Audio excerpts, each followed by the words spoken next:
Never go to the ranch, Margaret. Promise me.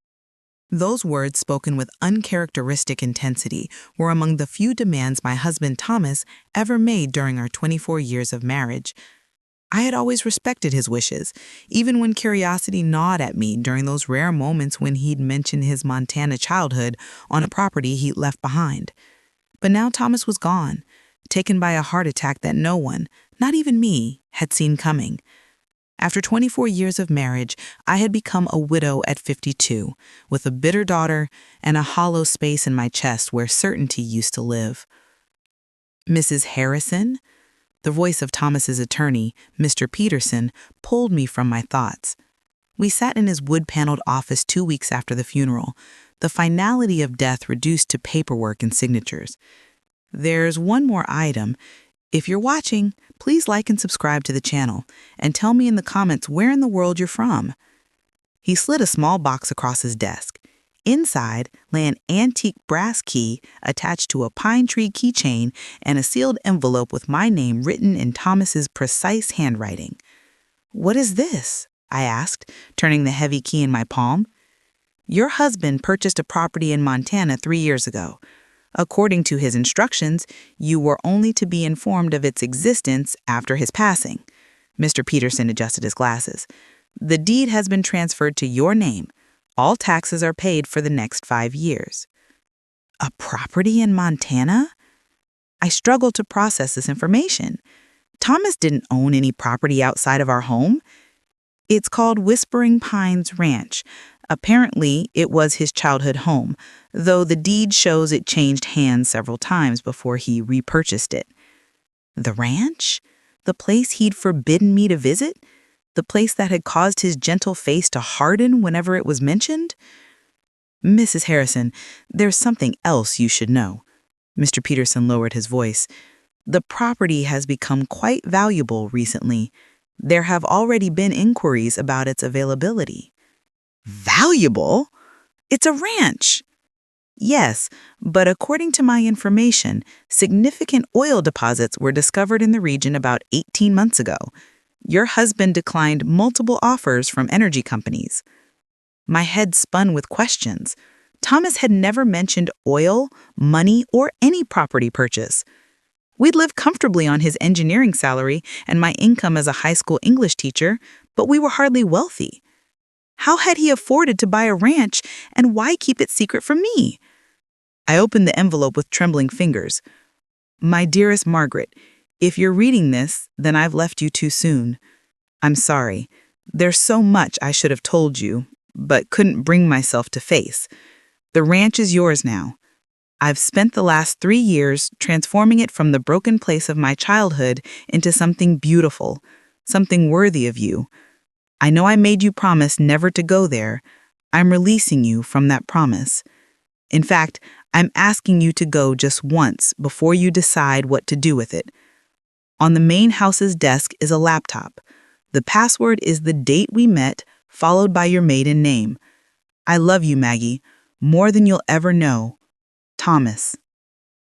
I clutched the letter to my chest, tears blurring my vision. Even from beyond the grave, Thomas was full of surprises. "I need to see this place," I said finally. "Of course," Mr. Peterson nodded. "But I should warn you, Thomas's family in Montana has contested the will. His brothers claim he was not mentally competent when he repurchased the family property." "That's ridiculous. Thomas was the most rational person I've ever known." "Nevertheless, they filed legal objections. Given the property's newfound value, it might get complicated." I tucked the key into my pocket, a strange determination settling over me. "I'm going to Montana, Mr. Peterson, today." 48 hours later, after hastily booked flights and a long drive through the Montana countryside, I found myself standing before imposing wooden gates marked Whispering Pines Ranch in wrought iron. Beyond stretched a property far larger and more impressive than I had imagined. Rolling hills, stands of pine trees turning gold with autumn, and in the distance, a large ranch house and several outbuildings, all freshly painted. This was no broken-down family ranch. This was an estate. The key turned smoothly in the gate's lock. As I drove up the winding gravel driveway, my heart pounded with anticipation and apprehension.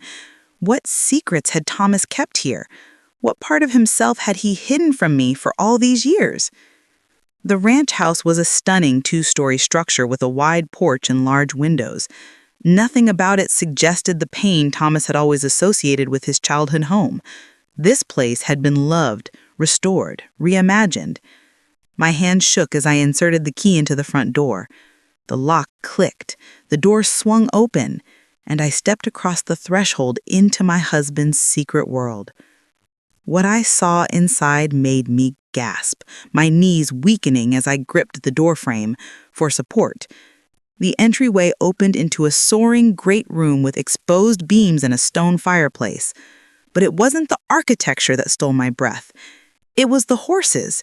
Not real ones, but everywhere I looked, exquisite paintings of horses in full gallop across endless fields, detailed sculptures capturing their power and grace, photographs of magnificent breeds framed in simple black frames. My lifelong passion, the one indulgence Thomas had always supported but never quite understood, surrounded me in a gallery dedicated to my greatest love. And there, on a desk by the window, overlooking endless pastures, sat a silver laptop with a single red rose laid across its closed lid. Before I could take another step, the crunch of tires on gravel announced another arrival. Through the front window, I watched a black SUV pull up behind my rental car. 3 men emerged, all bearing the unmistakable Harrison features that Thomas had carried. Tall frames, dark hair, strong jawlines. The Harrison brothers had arrived, and from their grim expressions, they hadn't come to welcome the widow to Montana. The men approached the house with the confident stride of people who believed they belonged there. I quickly closed and locked the front door, my heart racing. Through the side window, I watched them pause on the porch, conferring among themselves before the oldest, a silver-haired version of Thomas with harder eyes, rapped sharply on the door. "Mrs. Harrison, we know you're in there. We should talk." His voice carried the same Mountain West accent that had softened Thomas's speech when he was tired or upset. I remained silent, backing away from the door. Thomas's warning about his family had always been vague but emphatic. Now, faced with their unexpected arrival, instinct told me to be cautious. The knocking came again, more insistent. "Margaret, I'm William Harrison, Thomas's older brother. These are our brothers, Nathan and Scott. We're here about the ranch." Of course they were. They weren't here about Thomas or to meet the wife their brother had loved for 24 years. They were here about the suddenly valuable property. I glanced at the laptop on the desk. Whatever answers I needed might be there, not with the strangers on the porch. Ignoring the increasingly aggressive knocking, I moved to the desk, opened the computer, and entered the password. 05151998 Stevens. The screen came to life immediately, opening to a folder labeled "For Margaret." Inside were hundreds of video files, each named with a date, starting from 2 weeks ago, the day after his funeral, and extending a full year into the future. With trembling fingers, I clicked the first one. Thomas's face filled the screen. Not the thin, pale version from his final months, but healthy, vibrant, clearly recorded some time ago. He smiled directly into the camera, that crooked grin that had always made my heart skip. "Hello, Maggie. If you're watching this, then I'm gone, and you've come to the ranch despite my years of making you promise not to." He chuckled softly. "I should have known you wouldn't be able to resist, especially after Peterson told you about it." A lump formed in my throat. Even now, he knew me so well. "I've made a video for every day of your first year without me. 1 year of me keeping you company while you grieve. 1 year of explaining everything I should have told you while I was alive." He looked down briefly, then back at the camera with determination. starting with why I bought back the ranch I swore I'd never set foot on again. The knocking outside had stopped. Through the window, I could see the men returning to their vehicle, retrieving documents, conferring with stern expressions. Thomas continued, 3 years ago, I was diagnosed with hypertrophic cardiomyopathy, a heart condition I inherited from my father. The doctors gave me 2 to 5 years. I chose not to tell you or Emma. I didn't want pity, and I didn't want our final years overshadowed by death. His eyes softened. I wanted to live fully with you until the end, not slowly die in front of you. Shock and anger surged through me. He'd hidden his diagnosis, made medical decisions without me, denied me the chance to prepare, to cherish our final moments knowingly. If you're angry right now, he said as if reading my thoughts, you have every right to be. But I hope you'll understand that I made this choice out of love, not deception. The men outside were making phone calls now, pacing the gravel drive with the frustrated energy of thwarted entitlement. When I got my diagnosis, I decided to use whatever time I had left to create something meaningful for you. You always loved horses, always talked about having land someday where you could raise them. So I found the last place anyone would expect me to go, the ranch I fled at 18 years old, vowing never to return. He leaned closer to the camera.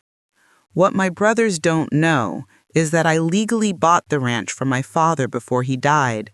The old man was broke after years of failed schemes, drinking away the family money. He sold it to me for a fraction of its worth, desperate for cash, swearing me to secrecy from my brothers, who still thought they would inherit it someday. This explained the legal challenge. They believed they had rights to property that Thomas had legitimately purchased. The ranch was in ruins when I bought it, Maggie, just like when I was a kid. But this time, I had the resources to transform it. Every business trip in the last 3 years, I was here overseeing renovations, building something for you. Outside, the brothers had approached the door again. This time, the oldest, William, held a document against the window for me to see. A court order of some kind. My brothers will come for it, Thomas continued in the video, his expression hardening. They never wanted the ranch until last year when oil was discovered in the region. Suddenly, the worthless property they'd mocked me for buying was valuable. They'll try everything to take it from you. One of the brothers was on the phone again now, his expression triumphant as he ended the call. In the bottom drawer of this desk is a blue folder with every legal document you need. The ranch is unquestionably yours. I made sure of it. Thomas's face softened again. But Maggie, whether you keep it or sell it is entirely your choice. I built this place for you, filled it with beauty for you, but I don't want it to become a burden. A vehicle was coming up the driveway. A police cruiser with Montana Highway Patrol markings. The brothers watched its approach with satisfied expressions. One last thing, Thomas said. In the stables, you'll find 6 horses, all breeds you've admired over the years. The staff I've hired will continue caring for them whether you're here or not. They're my last gift to you, along with the means to enjoy them. The video ended, freezing on Thomas's smiling face as knocking resumed at the door, more authoritatively this time. Mrs. Harrison, Montana Highway Patrol, we need you to open the door, please. With a deep breath, I closed the laptop, retrieved the blue folder from the drawer, and went to face whatever came next. As I reached for the door handle, my phone rang. Emma, our daughter, calling from home. I hesitated, then answered. Emma, now's not a good time. Mom, her voice was tight with anger. Why didn't you tell me about Dad's ranch or the oil? His brothers just called me offering a fair settlement if I helped them contest the will. What the hell is going on?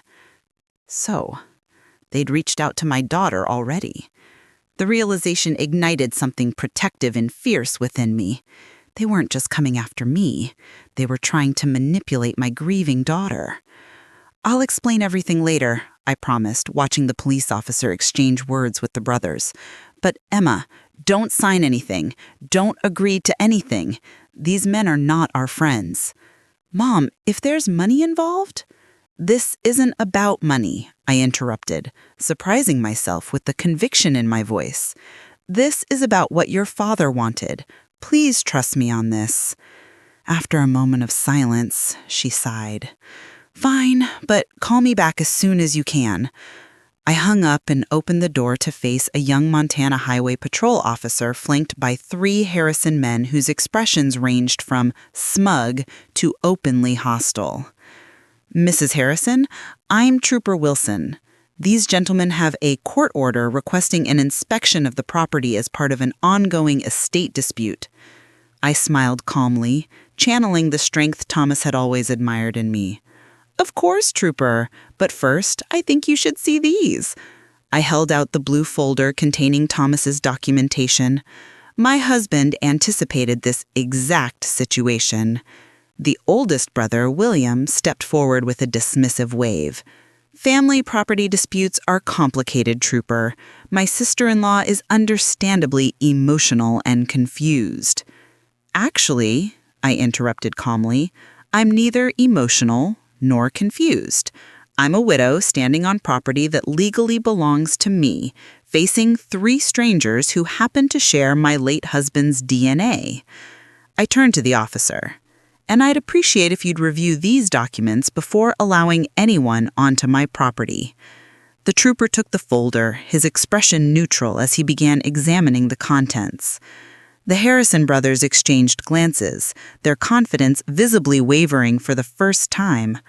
I thought of Thomas's video, of the secret he'd kept to spare me and Emma unnecessary pain, of the magnificent gift he'd created in his final years. Whatever game his brothers were playing, I was determined not to lose the last tangible expression of my husband's love without a fight. The trooper looked up from the documents. His expression changed. These appear to be in order, Mrs. Harrison. A clear deed transfer, properly notarized statements, even certified bank records of the original purchase. He turned to the brothers. Gentlemen, I don't see grounds for forcing an inspection today. This appears to be a matter for the civil courts. William's face flushed with anger. This is outrageous. That woman has no right. That woman, I interjected calmly, is Thomas Harrison's wife, and I have every right to be here. As the brothers reluctantly retreated to their vehicle, followed by the apologetic trooper, I felt a strange sense of both loss and discovery.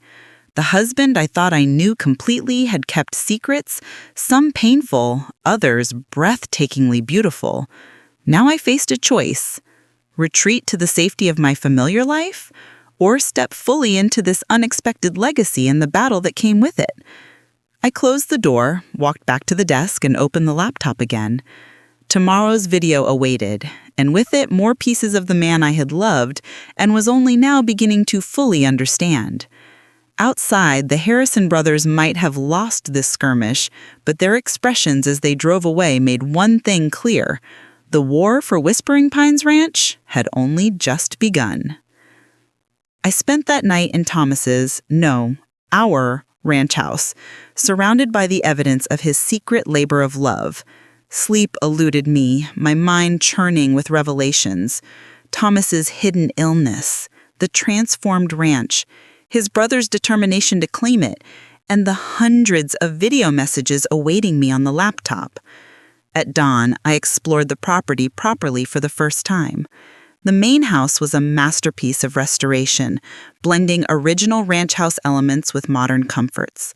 Every room reflected thoughtful consideration of my tastes, from the library filled with first editions of my favorite novels to the sunroom overlooking the eastern pastures, perfect for morning coffee. But it was the stables that truly took my breath away. As promised in Thomas's video, 6 magnificent horses occupied the spotless stalls: an Andalusian, a Frisian, 2 quarter horses, a thoroughbred, and a gentle Appaloosa that nickered softly when I approached. "Good morning, ma'am." The voice startled me. A man in his early 60s emerged from the tack room, wiping his hands on a cloth. "I'm Jake. Your husband hired me to manage the stables." "Margaret Harrison," I replied, extending my hand, although I suspect you already knew that. He nodded, a gentle smile crinkling the corners of his eyes. "Mr. Harrison spoke of you often during his visits, said you had a natural way with horses that he never managed to acquire. Did you know my husband well?" He hesitated. As well as he allowed anyone to know him, I suppose. He was here every month for the past 3 years, overseeing everything personally, never delegated a decision if he could make it himself. That sounded like Thomas, methodical, hands-on, attentive to detail. "The black Frisian there," Jake continued, nodding toward a magnificent stallion watching us with intelligent eyes. "That's Midnight. Your husband spent months tracking him down specifically, said he reminded him of a horse in a painting you loved." My heart clenched. The Stubbs painting of a black horse against a stormy sky. I'd admired it at a museum 20 years ago, and Thomas had remembered. "Did he—" I hesitated, unsure how to frame the question. "Did my husband ever mention his health to you?" A shadow crossed Jake's weathered face. "Not directly, but these last 6 months he pushed harder, worked longer hours, added more features to the property like a man racing against a clock only he could see." The confirmation stung, but also explained the driven quality I'd sensed in Thomas during his final months. I'd attributed it to work stress, never imagining he was creating all this while knowing his time was limited. "His brothers were here yesterday," I said, watching Jake's reaction carefully. His expression hardened. "They've been circling since the oil was discovered on neighboring properties, suddenly very interested in the family ranch they hadn't visited in decades. What can you tell me about them?" Jake secured a stall door before answering. "William's the oldest, runs some investment firm in Denver. Always acted like he was doing Thomas a favor by acknowledging him. Nathan's the middle one, lawyer, slick talker. And Scott's the youngest, followed William into finance, always in his shadow." "And their relationship with Thomas?" "Strain doesn't begin to cover it. From what I gathered, they tormented him as a child. City boys who visited the ranch reluctantly, looking down on him for staying to help your father-in-law run the place." Jake shook his head. "When Thomas returned to buy the property, they mocked him for wasting money on worthless land, right up until the Petersons struck oil 2 properties over." This aligned with the fragments Thomas had shared over the years, his difficult childhood, his escape to Oregon for college, his reluctance to discuss his Montana family. "They'll be back," I said, more to myself than to Jake. "Count on it," he nodded grimly, but Mr. Harrison prepared for that. He was always 3 steps ahead. Back at the house, I forced myself to eat breakfast before opening the laptop for today's video. Thomas appeared on screen, seated in what I now recognized as the ranch's library. "Good morning, Maggie. I hope you slept well in our new home." He smiled, that crooked smile I missed with physical intensity. "Today I want to show you something special." The camera moved as he carried it through the house, down a hallway I hadn't explored, stopping at a locked door.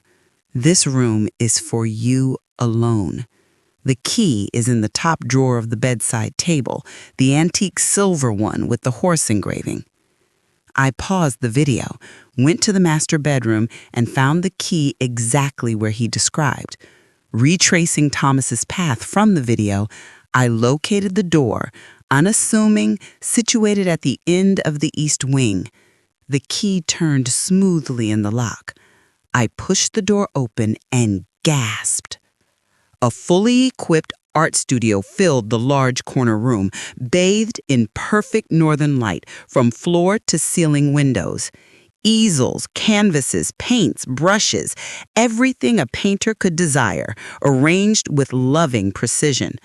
I hadn't painted in 20 years, After college, I'd set aside my artistic aspirations to teach, to help support us while Thomas built his engineering career, to raise Emma. Over the years, someday had become a distant dream, then eventually a bittersweet memory of a path not taken. The video continued, Thomas's voice pulling me back to the laptop I had carried with me. You gave up so much for us, Maggie. Your painting was the first sacrifice. Though you never complained, I always promised myself I'd give it back to you someday. Tears blurred my vision as I surveyed the studio, the professional-grade supplies, the inspiration books stacked neatly on shelves, the north-facing windows that would provide perfect, consistent light. There's one more thing, Thomas continued. Check the cabinet below the window seat. I crossed to the cushioned window seat that overlooked the eastern pasture, now golden in the morning light. Below it, built into the wall, was a cabinet I might have missed if not directed to it. Inside lay a flat archival box. With trembling hands, I lifted the lid, then sank to my knees in shock. My paintings, dozens of them, all the work I created in college, the pieces I thought had been lost in our moves over the years, Thomas had preserved them, protected them, kept them safe for 2 decades until he could return them to me in this perfect space. On top lay a small canvas I recognized immediately, my final project before graduation, a self-portrait of a young woman looking forward, eyes alight with possibilities. Thomas had asked to keep it the day I completed it. Tucked beside it was a handwritten note in his precise script. She's still in there, Maggie. The woman who painted with such passion and vision. I've given you the space. The rest is up to you. I clutched the note to my chest, overwhelmed by love and loss in equal measure. Thomas had seen me, truly seen me, in ways I hadn't allowed myself to be seen in years. The sound of vehicles on the gravel driveway pulled me from this emotional moment. Moving to the studio window, I watched 2 cars approach. The now familiar black SUV of the Harrison brothers, and behind it, a sleek silver Mercedes I recognized instantly. Emma had arrived. And from the way she emerged from her car and strode confidently toward the brothers, it appeared they had already begun working on her. My daughter, Thomas's daughter, with her father's dark hair and my stubborn chin, was smiling and shaking hands with the uncle she'd never met. Whatever fragile peace I'd found in Thomas's posthumous gifts evaporated in the face of this new complication. The battle for Whispering Pines Ranch had just become significantly more personal.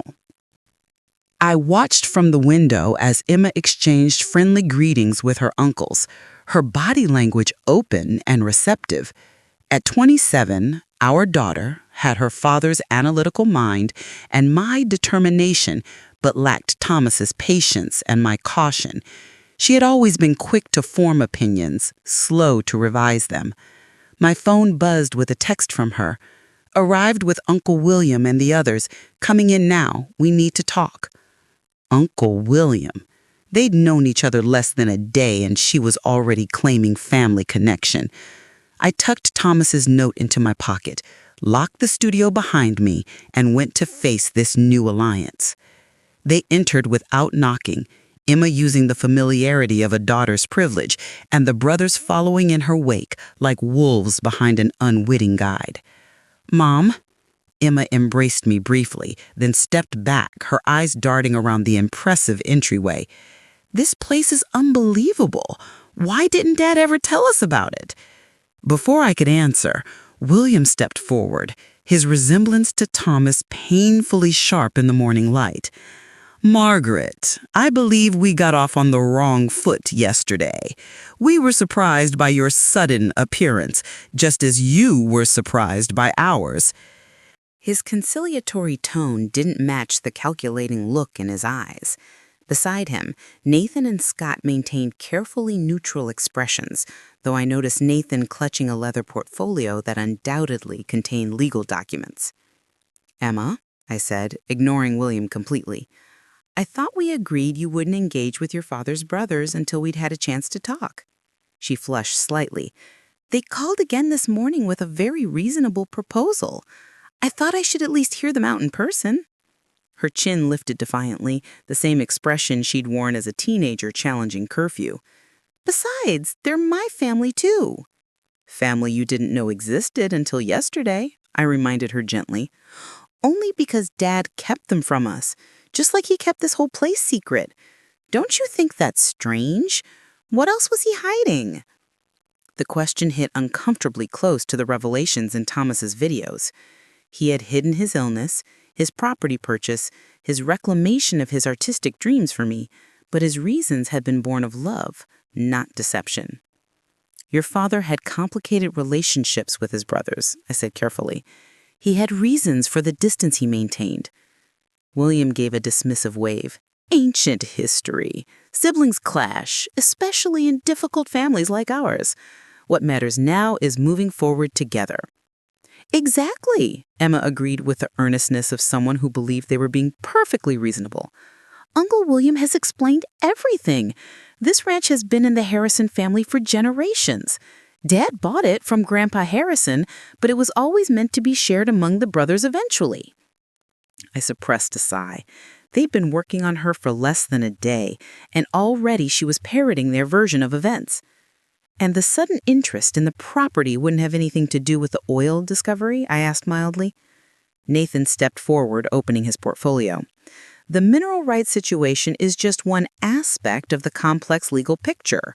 We've prepared a fair settlement offer that honors Thomas's wishes while acknowledging the Harrison family's historic claim to the property."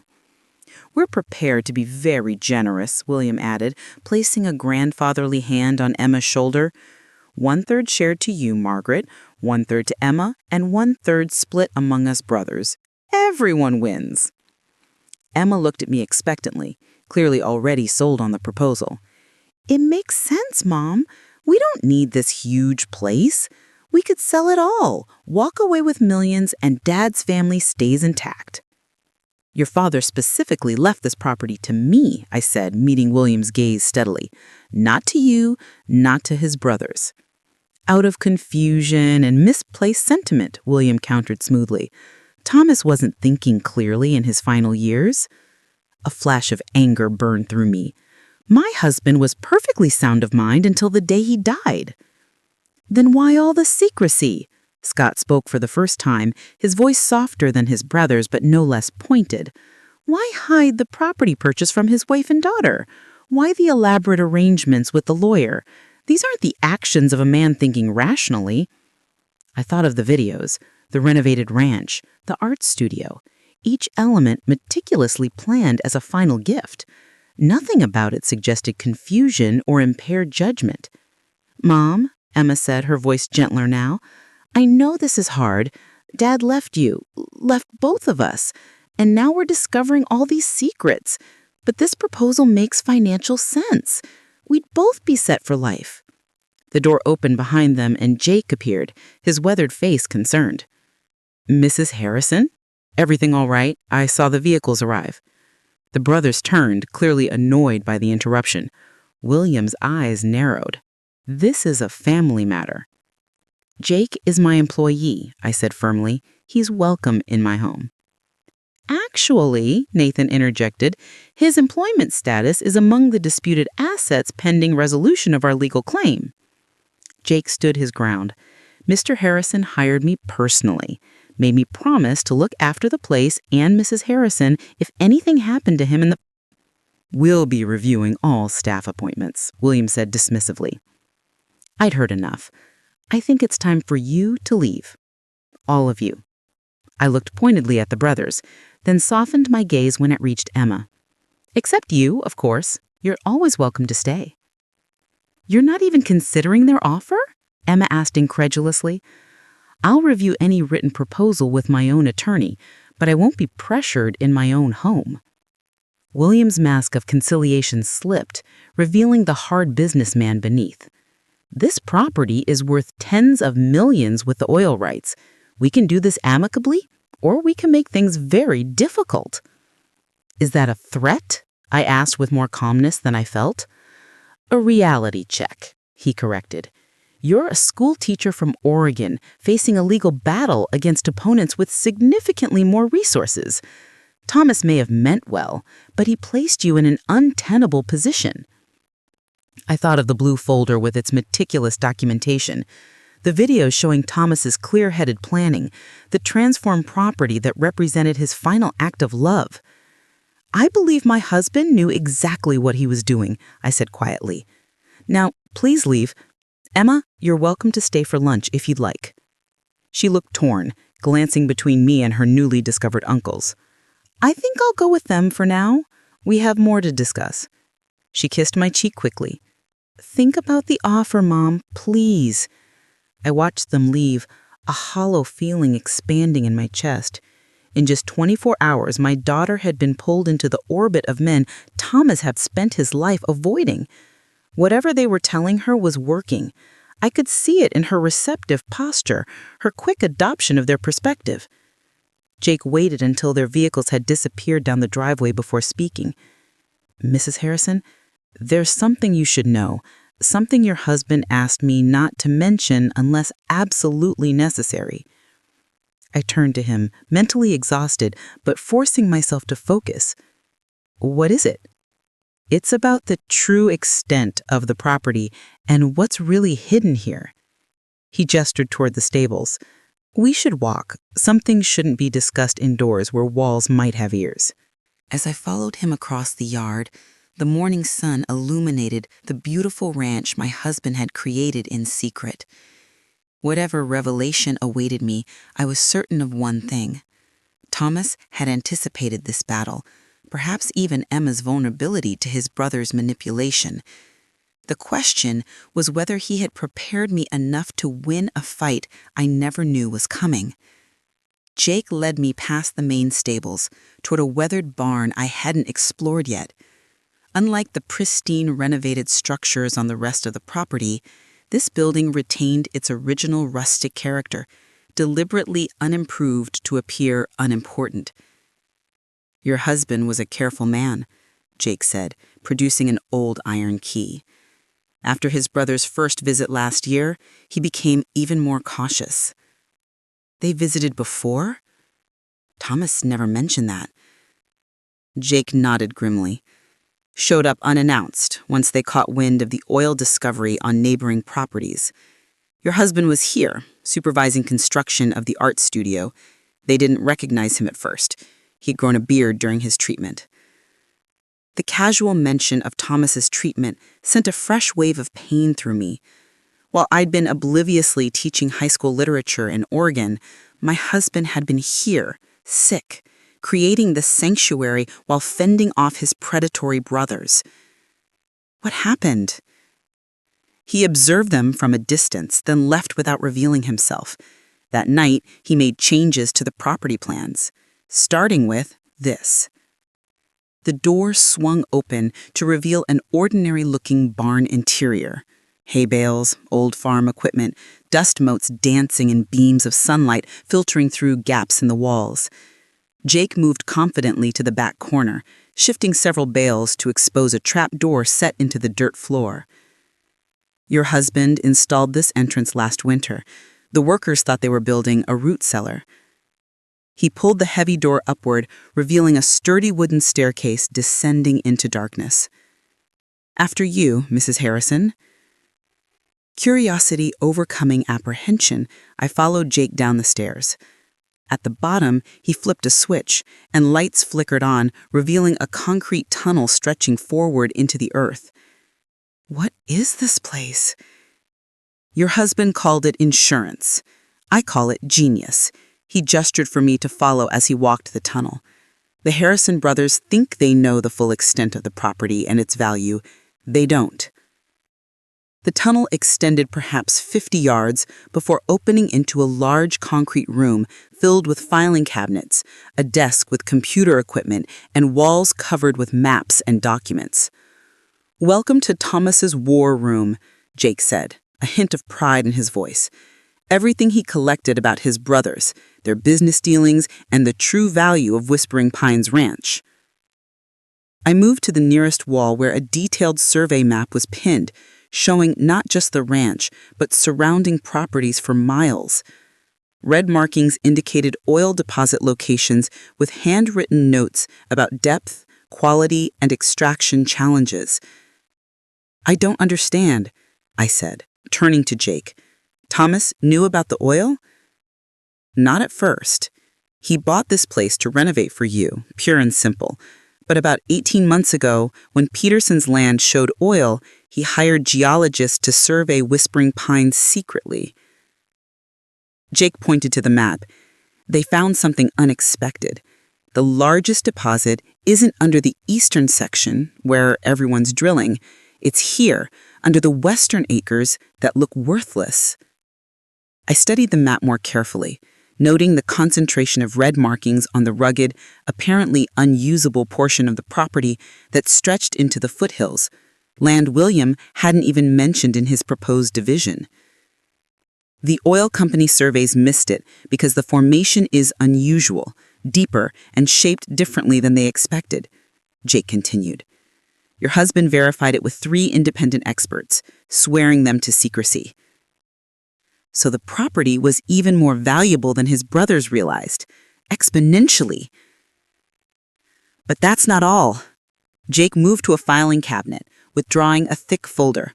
Thomas documented decades of questionable business practices by all 3 brothers: tax evasion, insider trading, misappropriation of client funds, enough evidence to ruin them professionally if it ever came to light.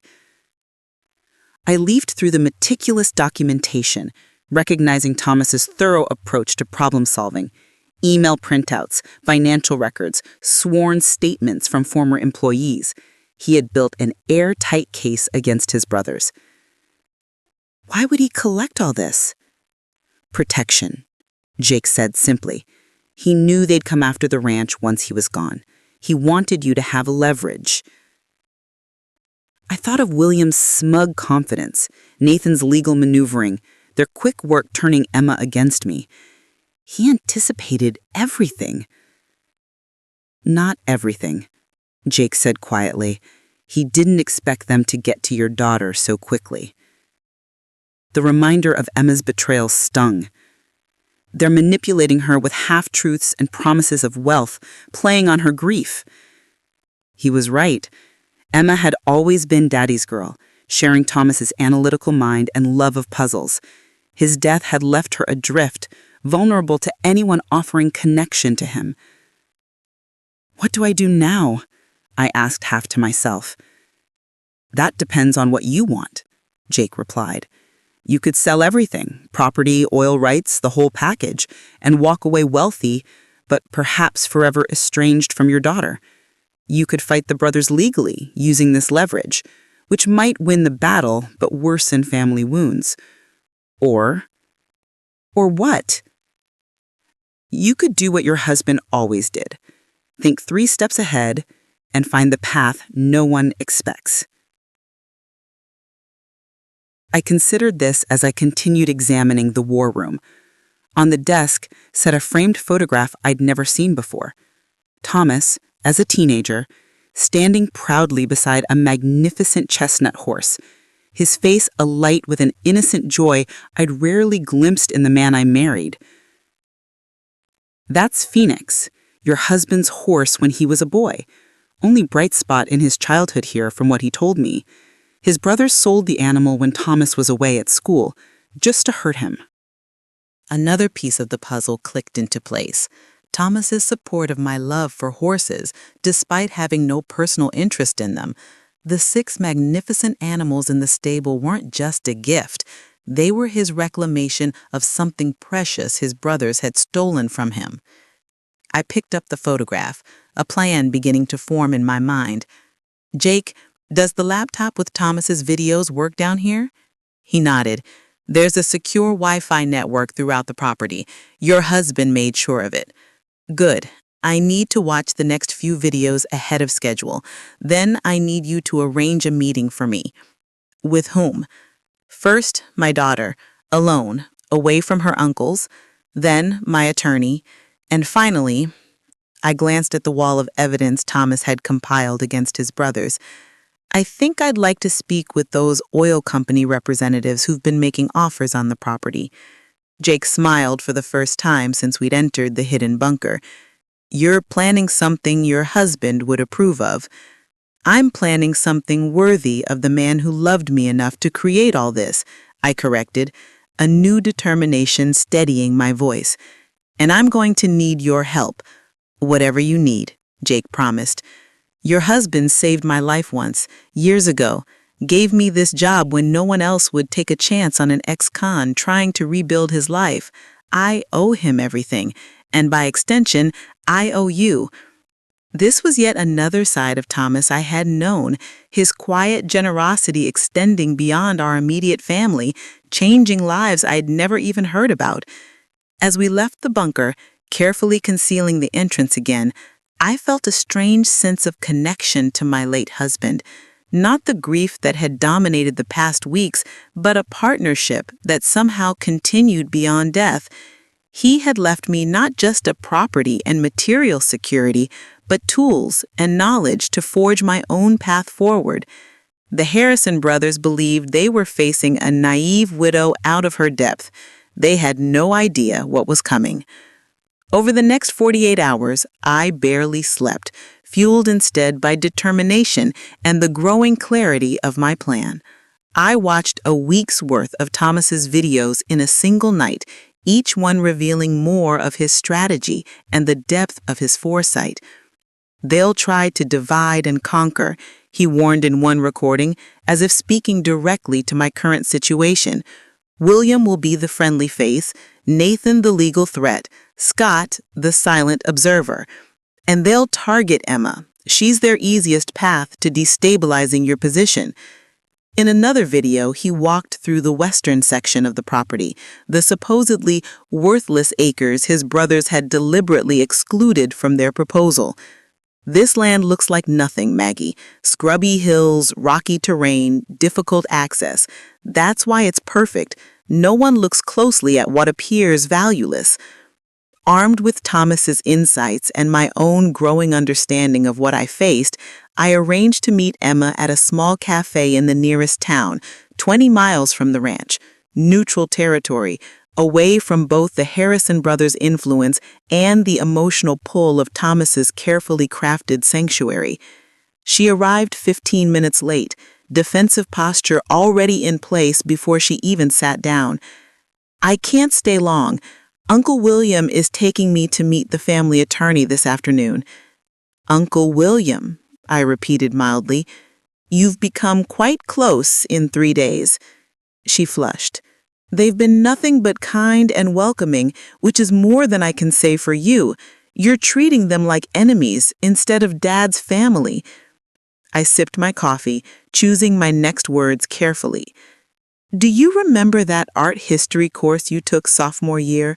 The professor who talked about perspective, how where you stand completely changes what you see? What does that have to do with anything? You've only heard their perspective on this situation. I'm asking you to consider there might be another view, your father's. Dad's dead, she said bluntly, pain flashing across her features. And he obviously didn't trust either of us enough to tell us about this place while he was alive. I reached into my bag and withdrew a tablet. Actually, he left something for both of us. What is that? Your father made videos, Emma. Hundreds of them. Messages to guide me, us, after he was gone.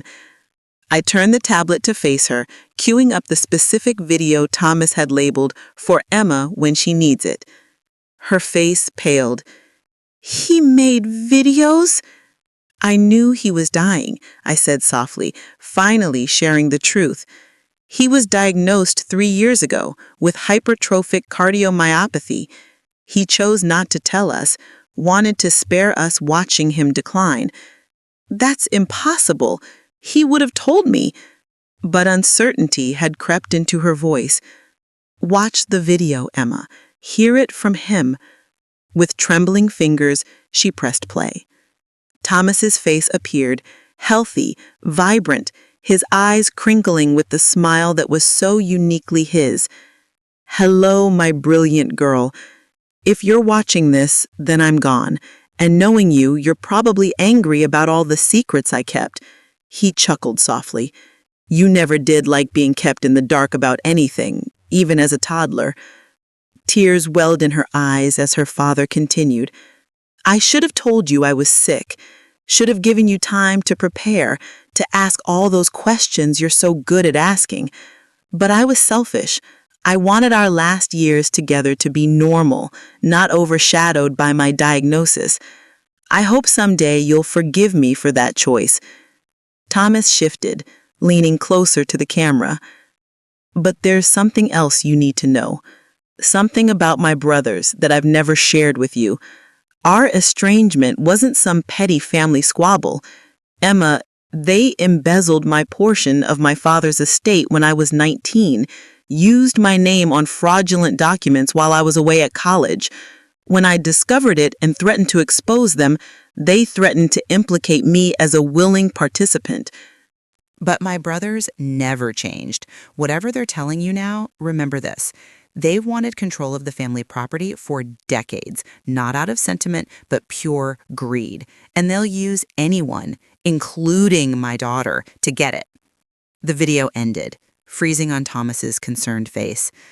Emma sat motionless, tears streaming silently down her cheeks.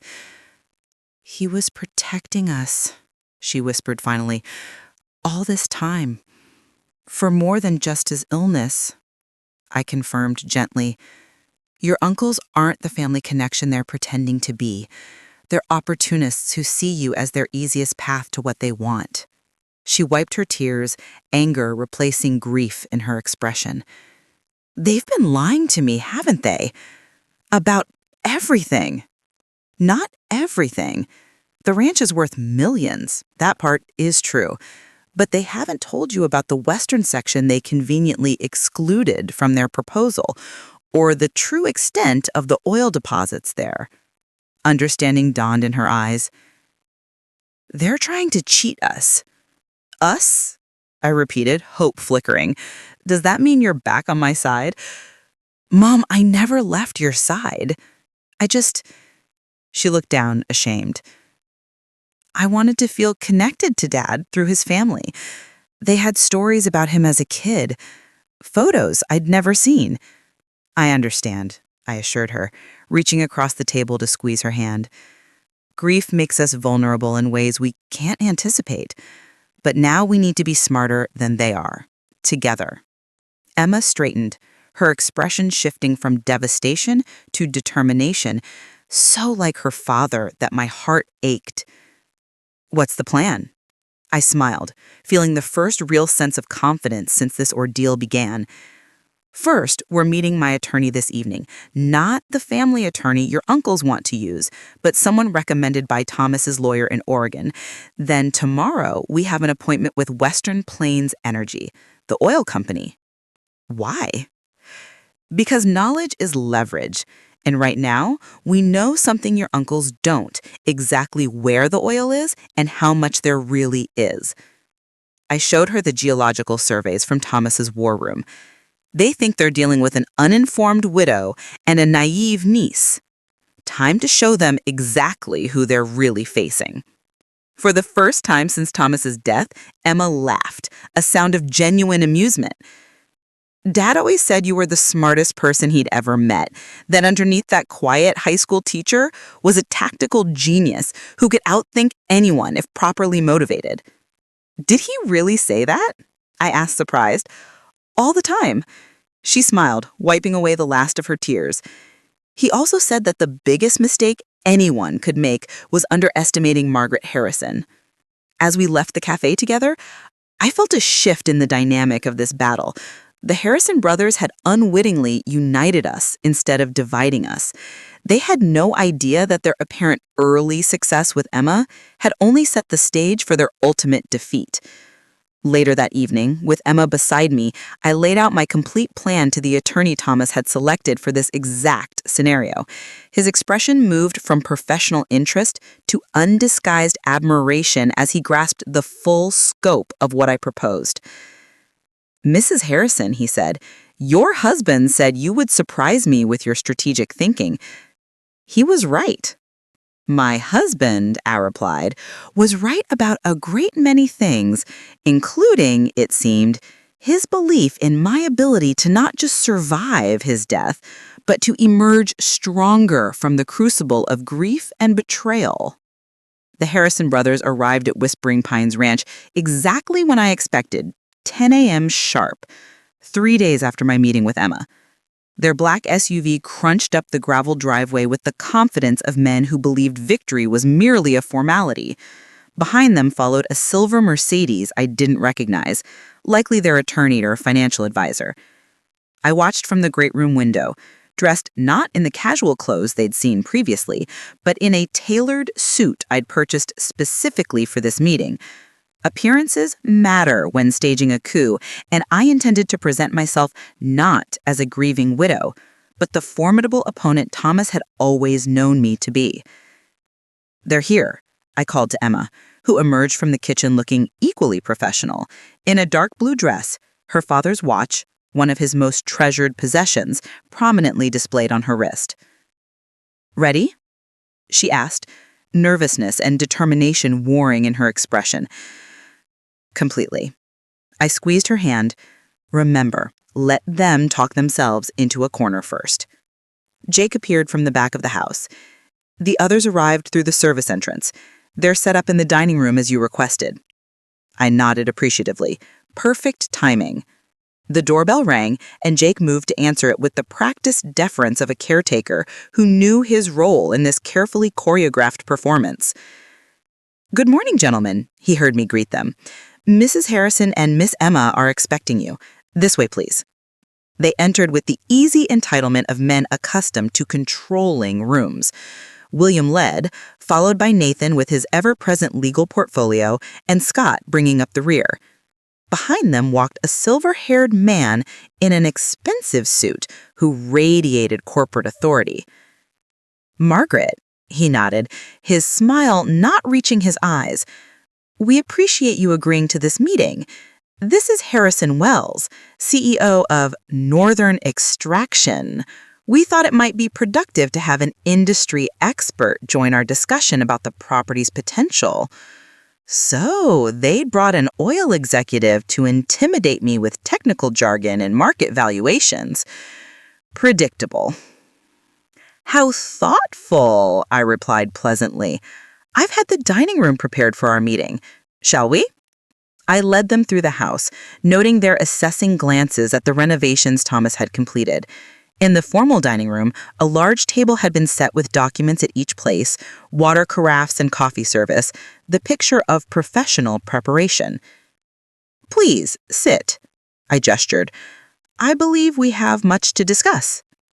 As they settled into their chairs, expressions of confidence still firmly in place, I remained standing at the head of the table. "Before we begin," I said, "I want to thank you for your previous proposal. It was educational." William's smile widened, clearly interpreting my comment as submission. "We're pleased you've had time to consider our offer. With Mr. Wells' expertise, we can discuss the most advantageous arrangement for dividing the property's assets." "Yes, division," I mused, picking up a remote control from the table. "That's precisely what I'd like to discuss." I pressed a button, and a hidden screen descended from the ceiling at the far end of the room. The brothers exchanged surprised glances. Clearly, they hadn't expected this level of preparation. "If you'll direct your attention to the presentation," I continued, clicking the remote again, A detailed map of Whispering Pines Ranch appeared on the screen, showing property boundaries, topographical features, and geological formations. This is the complete survey of Whispering Pines Ranch, all 2,200 acres, not just the eastern 800 acres mentioned in your proposal. Nathan shifted uncomfortably. The western section is undevelopable, rocky terrain. We excluded it for simplicity's sake. How considerate, I smiled, except for one small detail.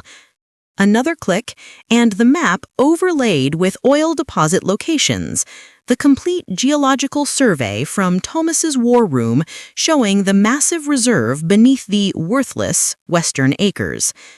Harrison Wells straightened in his chair, professional mask slipping as he leaned forward to study the projection with sudden intense interest.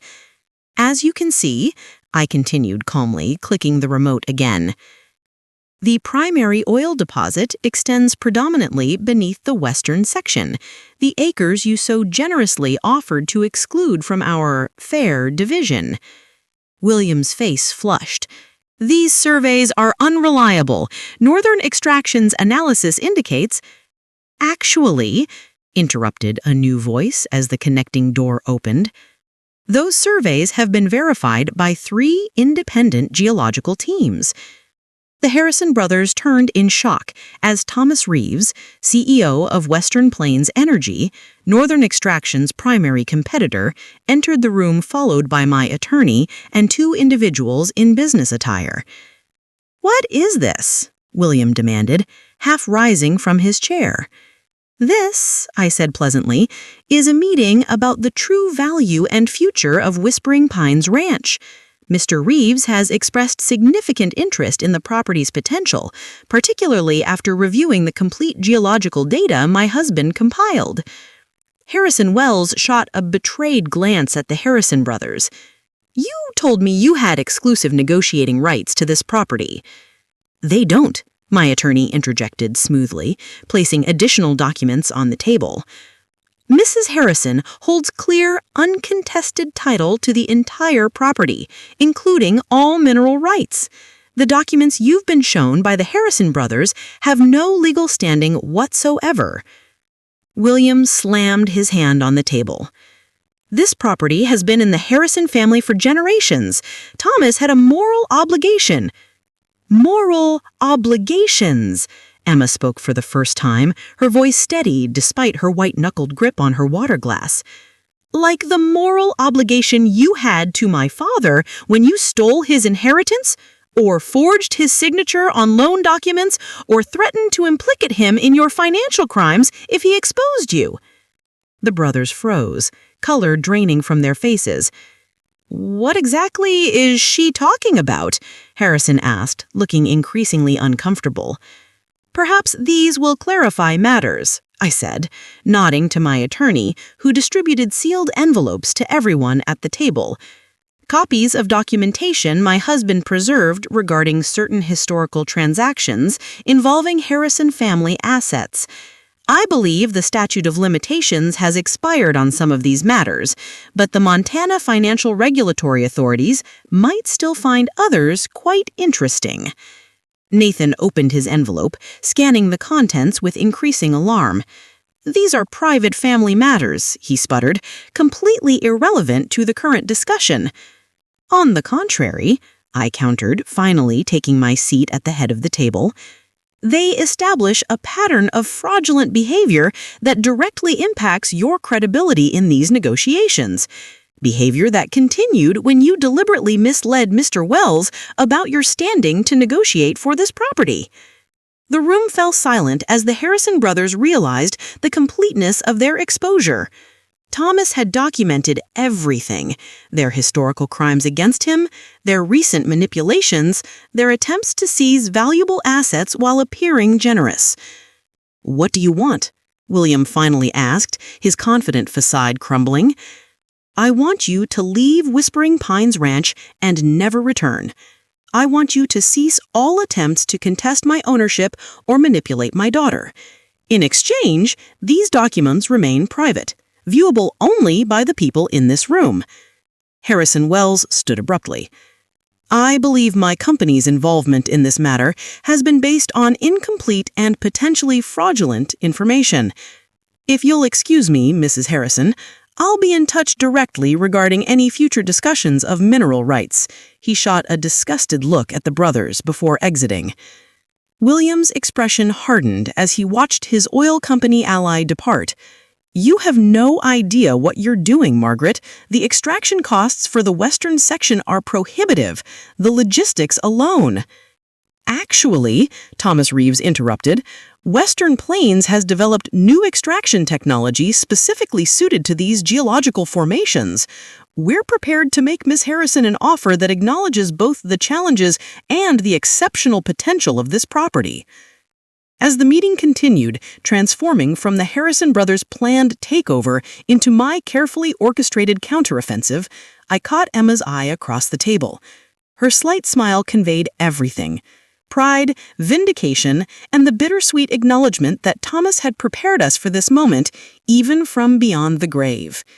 By the time the Harrison brothers departed 2 hours later, defeated, exposed, and legally bound by the settlement agreement my attorney had prepared in advance, the future of Whispering Pines Ranch had been secured exactly as Thomas had envisioned. Not divided among greedy relatives, not sold to the highest bidder, but preserved as a legacy for the family he had chosen and loved, Emma and me. As their vehicles disappeared down the driveway, Jake appeared at my side. "Your husband would be proud," he said quietly. "You outmaneuvered them exactly as he believed you would." I watched the dust settle on the driveway, a strange mix of emotions washing through me. Triumph tinged with grief, strength emerging from vulnerability. "We're not finished yet," I replied, thinking of the video still waiting on Thomas's laptop, the future stretching before us. This was just the first battle. But it was a battle we had decisively won, using weapons Thomas had meticulously prepared and the strength he had always seen in me, even when I couldn't see it in myself. The weeks following the Harrison brothers' defeat passed in a blur of practical matters: legal documents finalizing our settlement agreement, meetings with Western Plains Energy to structure a mutually beneficial extraction arrangement, and careful inventory of everything Thomas had created at Whispering Pines Ranch. Emma stayed with me through it all, her initial resentment about her father's secrets transforming into appreciation for his foresight. We established a routine of watching his daily messages together each morning, both of us finding comfort and guidance in his posthumous presence. "Did you have any idea?" Emma asked one evening as we sat on the porch, watching the sunset behind the western hills that contained our newfound wealth. "Any suspicion at all that Dad was sick or planning all this?" I considered the question carefully, searching my memories for missed signals. There were small things that make sense in retrospect. His insistence on updating our wills 3 years ago, the way he'd sometimes look at us at dinner, almost memorizing our faces, his sudden interest in taking photos of ordinary moments. "I thought he was just going through a midlife appreciation phase," Emma said, smiling sadly. "In a way he was, just not for the reasons we assumed." I sipped my tea, remembering. The biggest change was how he stopped putting things off. Your father was always a someday person about personal matters. Someday we'd take that trip to Europe. Someday he'd learn to sail. Someday we'd renovate the kitchen. Then suddenly he started doing things rather than talking about them. Like buying this place. Creating something lasting. Exactly. I shook my head, still coming to terms with the magnitude of what he'd concealed. The Western Plains Energy representatives had been shocked when I had outlined my conditions for their access to the oil beneath our property. Rather than selling the mineral rights outright for a lump sum, as most landowners did, I had insisted on a structured arrangement that prioritized environmental protection, employed sustainable extraction methods, and established a substantial trust for restoration after the oil was depleted. Mrs. Harrison, their lead negotiator, had said, "These terms are highly unusual in the industry." "Then perhaps the industry needs more unusual terms," I had replied, channeling Thomas's quiet confidence. "The oil has been there for millions of years. It can stay there until we agree on responsible methods to retrieve it." To my surprise, Thomas Reeves, the CEO, had been intrigued rather than deterred by my approach. "Your husband mentioned you were an environmental science major before switching to literature. He said you'd insist on doing this right, not just profitably." Another piece of Thomas's planning revealed.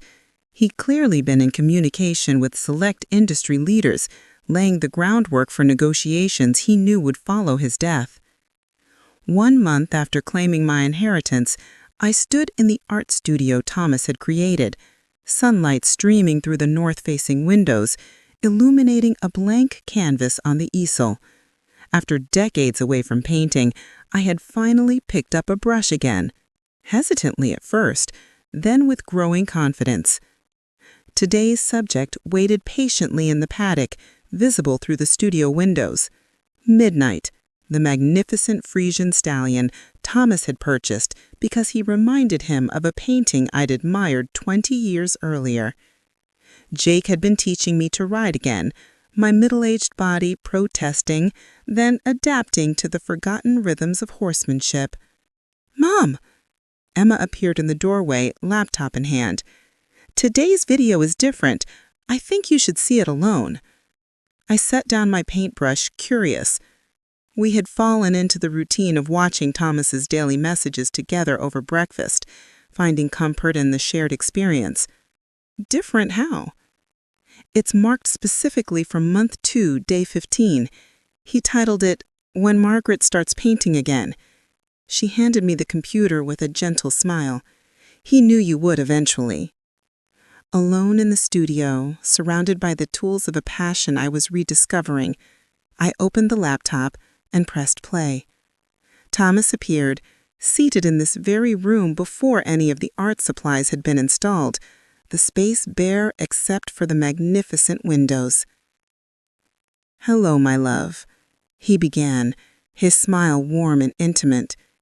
"If you're watching this, you found your way back to your art, back to the passion you set aside for our family all those years ago. I've been thinking a lot about legacy, what we leave behind, what marks we make on the world. Most people think of legacy in terms of children or wealth or accomplishment.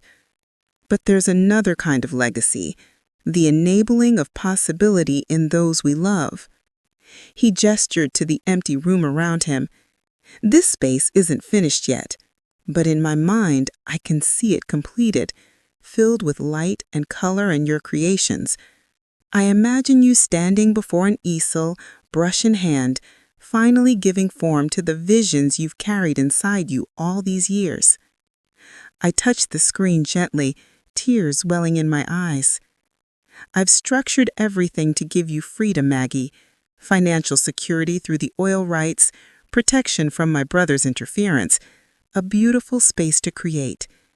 But what you do with that freedom, that's your legacy to build, not mine to dictate." He leaned closer to the camera, his expression intense. "The ranch, the horses, the art studio, they're not the inheritance. They're just the tools. The real inheritance is possibility, the chance to become more fully yourself without constraint." I paused the video, overwhelmed by the depth of his understanding. Thomas had known me better than I knew myself, had seen the dormant artist still alive within the practical teacher and devoted mother I'd become. When I resumed the video, his expression had softened again. "I have one request, though it's yours to accept or decline. In the storage closet behind this room is a large canvas I commissioned before my diagnosis. It's blank, waiting. When you're ready, truly ready, I hope you'll create something for it. something that captures not just what you see, but what you feel about this place that brought me back to my beginnings and will carry you into your future. The video ended with his familiar sign-off, "Until tomorrow, my love." I sat motionless for several minutes, processing his words. Then, moved by impulse, I went to the storage closet and found exactly what he'd described: an enormous blank canvas, custom-built for the prominent wall in the great room Thomas had created. It was the perfect size to create a statement piece, a focal point for the heart of the home Thomas had created. Over the following weeks, as autumn painted the landscape in brilliant hues, I sketched countless drafts, trying to capture the essence of Whispering Pines Ranch and what it represented. None satisfied me until one morning, watching Emma riding midnight across the eastern meadow, something clicked. The painting took shape gradually, not a traditional landscape, but a blending of real and metaphorical elements. The ranch as it existed now in the background, rendered with photographic precision. In the foreground, a series of translucent layers showing what had come before: the abandoned property Thomas had purchased, the family ranch of his childhood, and beneath it all, the ancient land that had witnessed generations come and go. Threading through these temporal layers were two riders on horseback, a man and a woman, their features indistinct enough to represent both specific and universal journeys. Behind them, barely visible unless you knew to look, a third figure, a young woman forging her own path forward.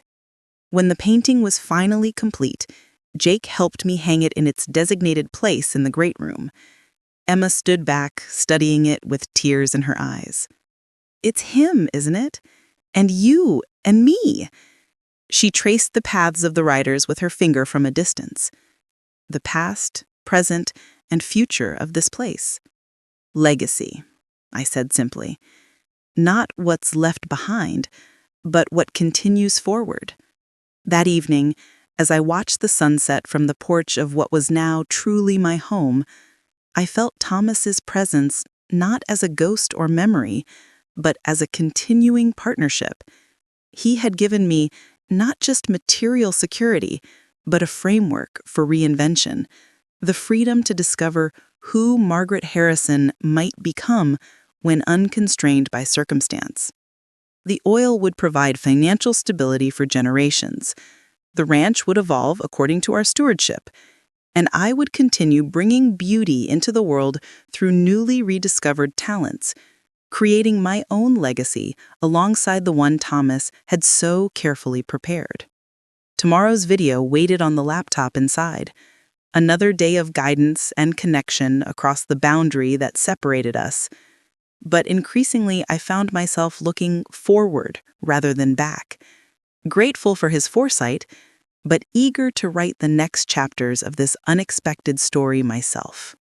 The Forbidden Ranch had become hallowed ground, not a place of secrets and pain, as Thomas had once known it, but a sanctuary of possibility, his final and greatest gift to me. Winter descended on Whispering Pines Ranch with dramatic beauty, pristine snowfall blanketing the rolling pastures, ice crystals forming delicate patterns on the windows, smoke curling from the stone chimney into the crisp Montana sky. I had decided to stay through the season rather than return to Oregon, drawn to experience the full cycle of seasons on this land that had become my unexpected home. Emma had reluctantly returned to her life in Portland, her marketing firm unwilling to extend her leave of absence indefinitely. Our daily video ritual continued via FaceTime, the three of us still connected, Emma in her urban apartment, me in the ranch house living room, and Thomas's recorded presence binding us across time and space. The western hills are particularly beautiful after fresh snow.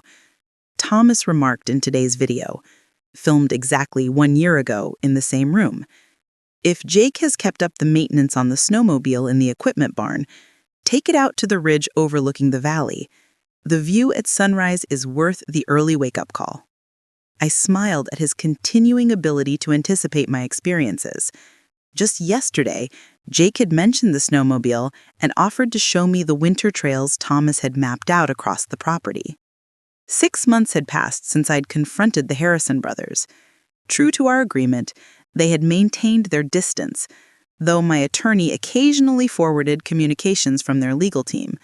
Technical questions about property boundaries as Western Plains Energy began preliminary work on the eastern edge of the ranch. The oil extraction project was proceeding with deliberate care, the company honoring our unique arrangement that prioritized environmental protection over rapid profit. Thomas Reeves had become an unexpected ally, his initial business interest evolving into genuine respect for the sustainable approach that Thomas had envisioned and I had insisted upon. My phone rang, pulling me from these thoughts. Emma's name flashed on the screen. "Everything okay?" I answered immediately, concerned by the unexpected call. Our daily video chat wasn't scheduled for several hours. "I'm not sure," she replied, her voice tense. "I just had a strange visit from Uncle Scott." My grip tightened on the phone. Scott? What did he want? "Officially, he came to apologize for his role in trying to manipulate me against you." She paused.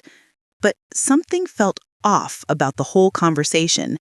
He kept asking subtle questions about the ranch, whether she visited often, if she'd noticed any unusual activity around the property. "Did you tell him anything?" "Of course not." I kept responses vague and non-committal. Her voice lowered. "Mom, I think they're planning something. This felt like reconnaissance." A chill that had nothing to do with the winter temperature ran through me. The Harrison brothers had been suspiciously quiet these past months. Too quiet, perhaps, for men accustomed to fighting for what they wanted. "I'll alert Jake and increase security," I assured her, "and I'll have my attorney contact theirs with a reminder about the terms of our agreement." "There's something else," Emma added hesitantly. "Scott mentioned that William has been ill, some heart condition requiring surgery. He tried to play on my sympathy, suggesting that family should come together in difficult times." The same heart condition that had taken Thomas.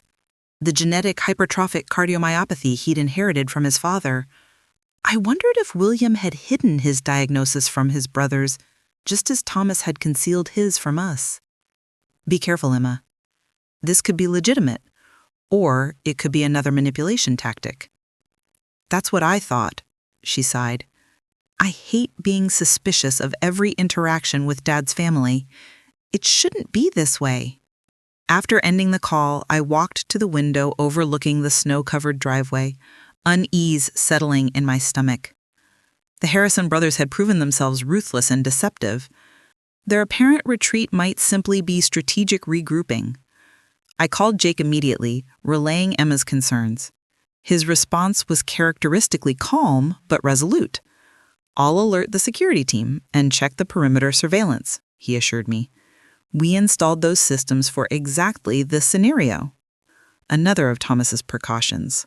Discreet but comprehensive security throughout the property, with cameras monitoring all access points and motion sensors covering the most vulnerable approaches. At the time, I'd thought it excessive. Now, I was grateful for his foresight. That evening, I found myself drawn to the hidden bunker beneath the barn, seeking guidance from Thomas's meticulously organized records. If the Harrison brothers were planning another attempt to claim Whispering Pines Ranch, perhaps he had anticipated this scenario as well. In the concrete room filled with filing cabinets and maps, I searched for anything related to continued threats post-settlement. In the bottom drawer of Thomas's desk, I found a folder labeled simply, "If They Return," in his precise handwriting. Inside was a detailed contingency plan, steps to take if his brothers violated the agreement, including pre-drafted legal injunctions, contact information for Montana authorities who had investigated their past financial dealings, and, surprisingly, a sealed letter addressed to William Harrison. A note in Thomas's handwriting was paperclipped to the envelope. A last resort. Only deliver if absolutely necessary. What had my husband written to his estranged older brother that he considered so potentially powerful or damaging that it should only be used in extremis? The envelope was sealed, the contents a final mystery Thomas had left for me to uncover, only if circumstances demanded it. I returned to the main house, the sealed letter secure in my pocket, my mind turning over possibilities and strategies. Outside, gentle snow began falling again, adding another pristine layer to the winter landscape. The next morning, Jake knocked on my door as I was finishing breakfast. "We have visitors," he announced, his expression grave. "All 3 Harrison brothers plus 2 men I don't recognize." At the gate, he nodded. "They're requesting entry. William claims it's a personal family matter, not related to the property dispute." I moved to the great room window, which offered a view of the entrance gates in the distance. 2 vehicles waited there, the familiar black SUV and a more modest sedan. "What do you think they really want?" I asked Jake. "Nothing good, but refusing to see them might provoke whatever they're planning. Better to control the encounter on our terms." I considered this, hand unconsciously touching the letter in my pocket. Have security stay alert, but not visible. Let them approach the main house only. No access to other buildings. As Jake went to convey these instructions, I called my attorney to inform him of the unexpected visit, then Emma, to warn her that her uncles had appeared at the ranch less than 24 hours after Scott's casual visit to her. "Do you want me to come?" she asked immediately. "I can be on the next flight." "No," I decided. "Stay where you are. This might be exactly what they want, to get both of us here, isolated from our legal support system." Through the window, I watched the gates open, allowing the 2 vehicles to proceed up the long driveway. Steeling myself, I went to my bedroom to retrieve one additional item Thomas had left for precisely this type of confrontation: a small digital recorder disguised as a decorative brooch. Whatever the Harrison brothers wanted, I intended to have a record of every word.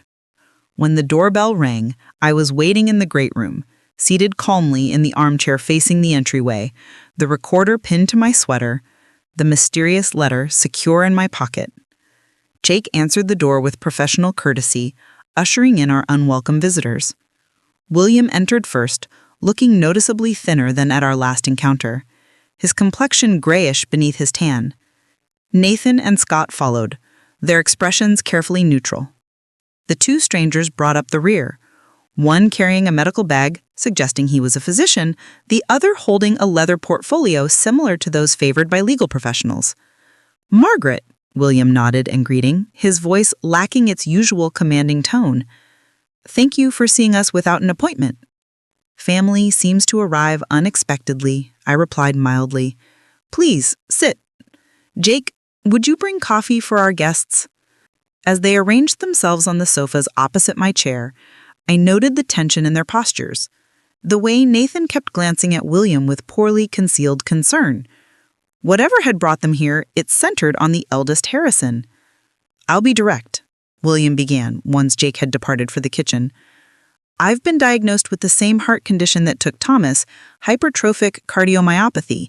It runs in the family." So Emma's information was accurate. I maintained a neutral expression, waiting for him to continue. "My condition is advanced. The specialists give me 6 months without intervention, possibly years with the right treatment." He gestured to the man with the medical bag. "This is Dr. Martinez, my cardiologist, and Mr. Pearson, my personal attorney." "I'm sorry to hear about your health challenges," I said carefully, "but I'm not clear on why this brings you to Whispering Pines Ranch." William exchanged glances with his brothers before continuing. "I need a heart transplant, Margaret, but there's a complication. Our family has a rare blood type and tissue markers that make finding a compatible donor extremely difficult." A creeping suspicion began forming in my mind. That sounds challenging, but again, why come to me with this? "Because," Dr. Martinez interjected professionally, "based on the medical records we've reviewed, your late husband would have been a perfect donor match for William, And given the genetic factors involved, there's a significant probability that your daughter might be compatible as well. The audacity of their request hit me like a physical blow. They wanted to test Emma, to use my daughter's body as a potential source of salvation for the man who had tried to steal her inheritance and turn her against me. You want my daughter to be tested as a potential donor for you? I clarified, making sure the recorder captured every word of this extraordinary conversation. Just preliminary blood work to check compatibility, Nathan jumped in smoothly. Nothing invasive at this stage. And if she matches, I pressed.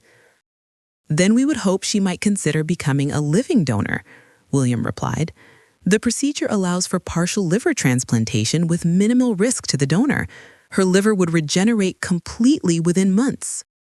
I sat in stunned silence, marveling at their breathtaking entitlement. After attempting to manipulate, deceive, and defraud us, now they expected my daughter to undergo major surgery for a man she barely knew, a man who had tried to turn her against her own mother. Let me understand correctly, I said, finally, my voice steady despite my internal turmoil. You tried to steal this property from me, attempted to turn my daughter against me with lies and half-truths, and now you're here asking if she'll undergo surgery to save your life? William at least had the grace to look uncomfortable. I understand how this appears, but we're still family, Margaret. Blood connects us whether we choose it or not. Blood? I repeated thoughtfully, remembering Thomas's videos, his painful history with these men, his determination to protect Emma and me from their toxic influence. You're right about one thing, William. Blood does connect us, but not in the way you think. I withdrew the sealed letter from my pocket, noting the flash of recognition in William's eyes. Thomas left this for you, I said, holding it just out of his reach, with instructions to deliver it only if absolutely necessary. I believe this qualifies. William stared at the sealed envelope in my hand, recognition and apprehension flickering across his drawn features. Thomas wrote to me? Apparently, he anticipated that even a legal settlement wouldn't keep you away permanently. I held the letter, making no move to hand it over yet. He prepared for every contingency, including this one. An uncomfortable silence fell over the room. Dr. Martinez shifted awkwardly, clearly sensing he'd been brought into something more complex than a straightforward medical consultation. The Harrison brothers exchanged glances, some unspoken communication passing between them. Before I give you this, I want absolute clarity about what you're asking. You want my daughter, the same young woman you manipulated and lied to 6 months ago, to undergo medical testing and potentially major surgery to save your life? It sounds callous when you phrase it that way, but yes, essentially, William's condition is grave and family members provide the best chance for compatible donation. Why not Scott or Nathan? I asked, looking at the other brothers. Siblings are typically even better matches than nieces. Dr. Martinez cleared his throat. We've tested both Mr. Harrison's brothers. Neither is compatible due to some unusual genetic factors. And there are no other siblings? I pressed, watching their reactions carefully. Another significant glance between the brothers. Scott looked away, suddenly fascinated by the view through the window. No, William replied firmly. No other siblings. I nodded slowly, then handed him Thomas's letter. I think you should read this before we continue this conversation. With slightly trembling hands, William broke the seal and unfolded the pages inside. His eyes moved across the first few lines, then widened in shock. Color drained from his face as he continued reading, the pages shaking visibly in his grasp. Nathan leaned forward. William, what is it? But William didn't respond, completely absorbed in Thomas's words. When he finally looked up, his expression had transformed. The confident businessman replaced by a man confronting ghosts he thought long buried. How long have you known? He asked me hoarsely. I only know that Thomas left this for you with instructions that it contained information you might need someday. I met his gaze steadily. What exactly did my husband write? William handed the letter to Nathan, who began reading with Scott looking over his shoulder. Their expression shifted in near-on unison from curiosity to disbelief to something approaching horror.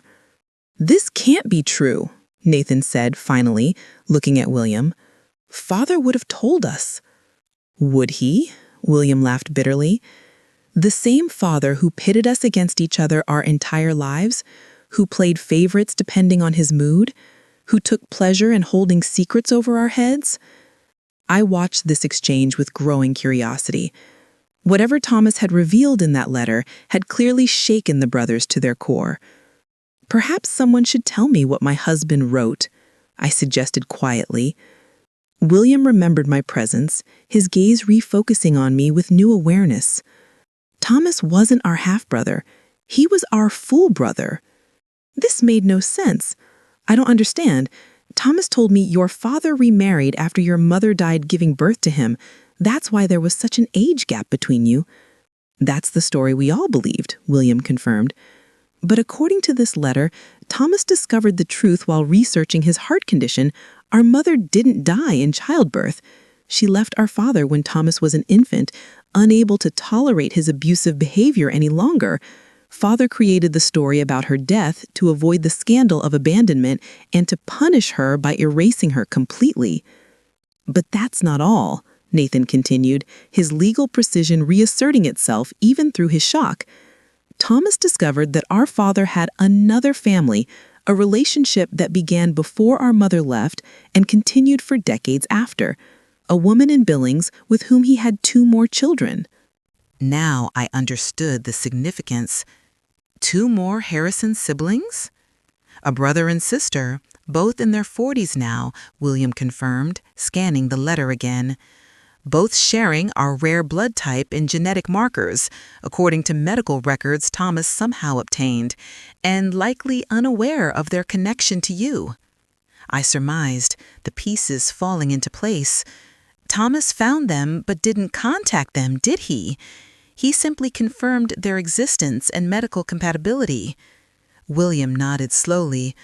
According to this, he even had their contact information verified annually through a private investigator, ensuring it remained current in case one of you ever needed what you're asking of Emma now, a compatible donor from family you never acknowledged. The irony was breathtaking. The Harrison brothers had come to ask my daughter, the niece they had tried to manipulate and defraud, for potentially life-saving organ donation, while completely unknown siblings existed who might provide the same medical match. "There's more," Scott said quietly, having taken the letter from Nathan. "Thomas writes that he only discovered all this after his own diagnosis.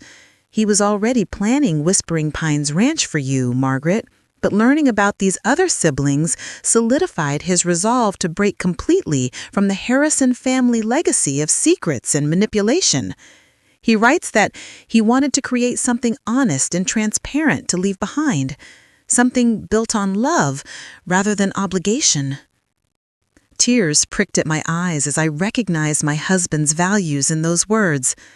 Even from beyond the grave, he was teaching all of us about integrity and truth. "So," I said finally, "it seems you have alternatives to approaching my daughter, 2 half-siblings who share your medical markers." "Strangers," William protested weakly. "We don't even know these people." "And whose fault is that?" I countered. "Your father chose to keep them secret. You and your brothers chose to treat Thomas as less worthy than yourselves. Now you face the consequences of those choices." Dr. Martinez cleared his throat again. "Forgive me, but from a medical perspective, any potential donor should be contacted quickly. Mr. Harrison's condition is deteriorating rapidly." I considered the man before me, William Harrison, once powerful and intimidating, now diminished by illness and the collapse of their family mythology. Despite everything he had done, I couldn't find satisfaction in his suffering. Thomas wouldn't have wanted that. "The contact information for your half-siblings. Is it included in the letter? William nodded mutely. Then I suggest you begin there, not with demands, but with humility and truth. Tell them who you are. Explain your medical situation and give them the choice that should be theirs to make. Just as such a choice would be Emma's alone, not mine, not yours, if you had approached her with honesty from the beginning. And if they refuse, Nathan asked, then Emma can decide for herself if she wishes to be tested, but she'll make that decision with complete knowledge of all facts and alternatives. No manipulation, no pressure, no lies. The Harrison brothers absorbed this in silence, the family resemblance between them and my late husband suddenly more apparent in their chastened expressions. Thomas had their same strong jawline, the same deep-set eyes, features I now noticed with new clarity. "We'll go," William said finally, rising with effort from the sofa. "Thank you for this." He gestured to the letter which Scott carefully folded and returned to the envelope.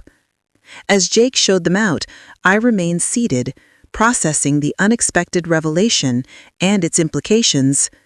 Thomas had known he had other siblings, family members who might have welcomed him, who shared his biological heritage, yet he had chosen to keep that knowledge in reserve, using it only as protection for Emma and me after he was gone.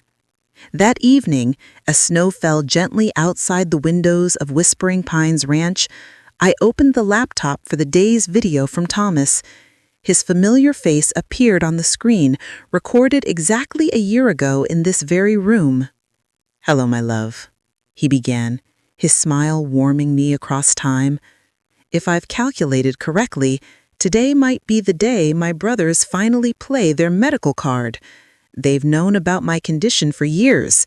Our father made sure to inform them when I was first diagnosed as a teenager, though they never offered help." Then I gasped softly, once again astonished by his foresight. "If they've approached you or Emma about donation compatibility, then you've given them the letter about our other siblings." His expression grew thoughtful. "I considered contacting them myself many times over the years, but their lives were established, their family complete. I question my right to disrupt that ancient history and biological connections that might mean nothing to them."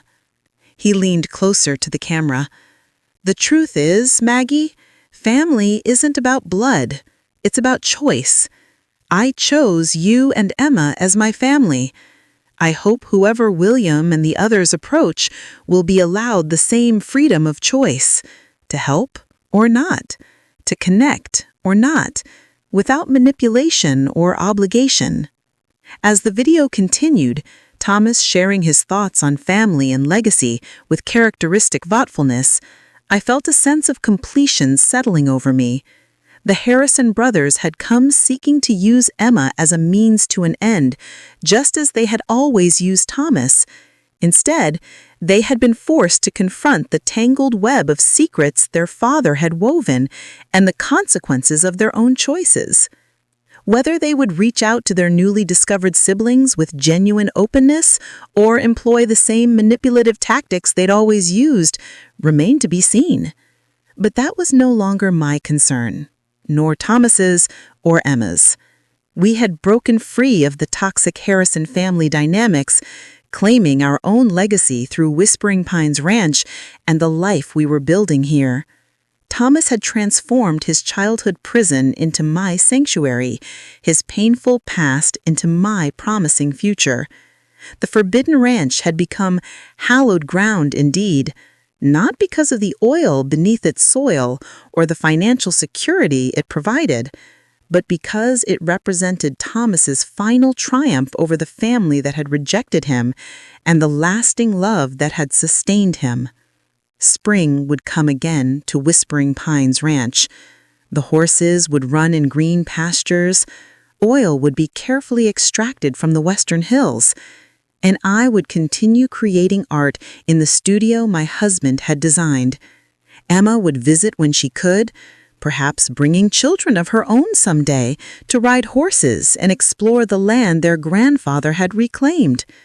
And Thomas would remain present in the legacy he so carefully crafted, not just in the daily videos that would eventually end, but in every corner of this place that reflected his love, his foresight, and his determination that the mistakes of the past would not dictate the shape of the future. The forbidden had become the cherished. The secret had become the celebrated. And I, Margaret Harrison, had become the caretaker of a legacy built not on obligation or blood, but on the purest foundation of all, love freely given and gratefully received. "Until tomorrow, my love," Thomas said as the day's video concluded. "Until tomorrow," I whispered back, knowing that tomorrow would bring a new video, a new message from the past, but it would also bring me one day closer to the future I was now creating, inspired by his example, but shaped by my own emerging strength. The legacy of Whispering Pines Ranch continued, no longer forbidden, but forever transformed.